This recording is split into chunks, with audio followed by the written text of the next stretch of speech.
बंदर। 1999 में पीटी शेल्बन एक एंटीक शॉप में एक वाइंड अप ड्रम बजाने वाले खिलौने बंदर को वापस करने का प्रयास करता है। इससे पहले कि वह ऐसा कर पाता, बंदर अपने ड्रम बजाता है, जिससे एक चेन रिएक्शन शुरू होता है जो दुकान के मालिक के पेट को चीरने वाली एक हार्पून गन के साथ समाप्त होता है। कुछ ही समय बाद पीटी गायब हो जाता है, अपनी पत्नी लोइस को अपने जुड़वां बेटों हेल और बिल की परवरिश के लिए छोड़ देता है।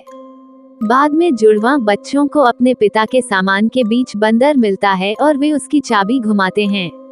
उस शाम जब वे एक हिबाची रेस्तरां में होते हैं, तो बंदर उनकी दायानी का सिर गलती से काट देता है। बिल द्वारा हेल को धमकाए जाने के कारण हेल बंदर की चाबी घुमाता है, उम्मीद करता है कि इससे उसका भाई मर जाएगा। इसके बजाय लोइस को धमनी विस्फार होता है और बिल के सामने उसकी मौत हो जाती है।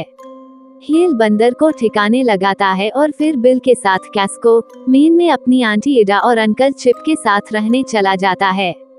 जब बंदर रहस्यमय तरीके से उनके नए घर में फिर से प्रकट होता है, तो बिल उसकी चाबी घुमाता है, जिससे चिप घोड़ों की भगदड़ में मर जाता है। जुड़वां भाई बंदर को उसके डिब्बे में बंद कर देते हैं और उसे पास के एक कुएं में फेंक देते हैं, उम्मीद करते हैं कि वह छिपा रहेगा।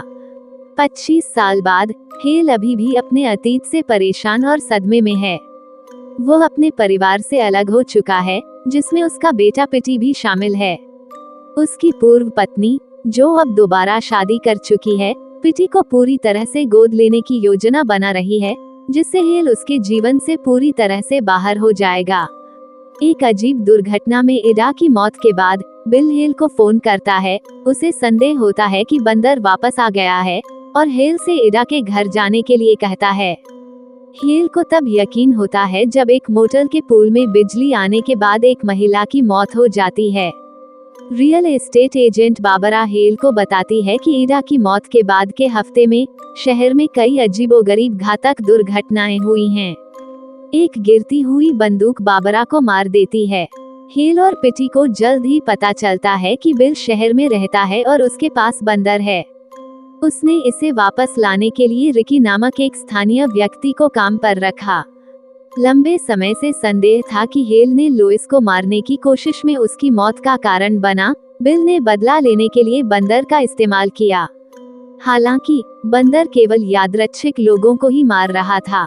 बिल को संदेह है कि जिसने भी चाबी को घुमाया है, वह बच गया है। वह हेल से कहता है कि वह पीटी को चाबी घुमाने देगा, अन्यथा बिल हेल के मारे जाने तक इसे घुमाता रहेगा, चाहे कितने भी लोग मर जाएं। रिकी बंदर के प्रति आसक्त होकर बिल के घर पर बंदूक की नोक पर पीटी को उसे लाने के लिए मजबूर करता है। बिल पीटी को चाबी घुमाने का निर्देश देता है और ततैयों का झुंड रिकी को मार देता है। हेल घर में प्रवेश करता है और बिल हेल को मारने के लिए हताश प्रयास में बंदर को चाबी घुमाए बिना ड्रम बजाने के लिए मजबूर करता है। बंदर बेकाबू होकर ड्रम बजाता है और पूरे शहर में व्यापक मौत और विनाश को जन्म देता है। बिल आखिरकार हार मान लेता है और जुड़वां अपनी मां के लिए अपने साझा दुख को लेकर सुलह कर लेते हैं और एक दूसरे से माफी मांगते हैं। कुछ ही समय बाद बंदर आखिरी बार ड्रम बजाता है और बिल का सिर अचानक लोइस के नाम वाली बॉलिंग बॉल से कट जाता है।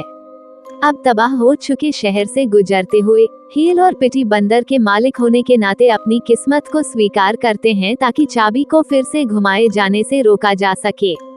घोड़े पर सवार एक पीला काली आंखों वाला आदमी, जो कि पीला घुड़सवार का प्रतिनिधित्व करता है, गुजरता है और उन्हें पहचानता है।